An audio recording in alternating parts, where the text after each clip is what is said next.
मित्रांनो, घरोघरी मातीच्या चुली मालिकेत आजच्या पुढच्या भागात आपल्याला पाहायला मिळतं की आता ऐश्वर्या सारंगला म्हणत असते की आजवर जानकीने माझं जिणं हराम केलं, आता मी तिचं करणार, असं ऐश्वर्या जानकीबद्दल बोलत असते. तर दुसरीकडे आता जानकीला पोलीस हे गाडीतून कोर्टात आणतात आणि कोर्टात जानकी विरोधात असलेले वकील बोलतात की जानकी रणदिवे यांनी लता कारखाने यांचा खून केला. आणि मग तेव्हा ऑब्जेक्शन घेत सौमित्र म्हणतो की माय लॉर्ड, खून झालाय हे अजून सिद्ध झालं नाही.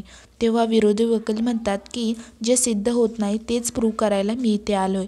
तेव्हा इकडे ओवी ही देवाकडे प्रार्थना करत असते, प्लीज देवबाप्पा आईला लवकर घरी पाठव. तर कोर्टात विरोधी वकील ऋषिकेशला बोलतो की एकीकडे त्या लताबाईंना आई म्हणतात आणि दुसरीकडे त्याच बाईला मारायचा प्रयत्न करता आणि त्या बाईची तुम्ही साथ देताय. तुम्ही स्वतःच्या बायकोला वाचवण्यासाठी या थराला जाताय. मुलगा म्हणून कलंक आहात तुम्ही. तेव्हा जानकी म्हणते, बास, तुम्हाला जे काही बोलायचे ते मला विचारा. सगळ्यांचं लक्ष आता जानकीकडे जातं. तर नेक्स्ट पुढील भागासाठी आत्ताच आमच्या चॅनलला सबस्क्राईब करा. धन्यवाद.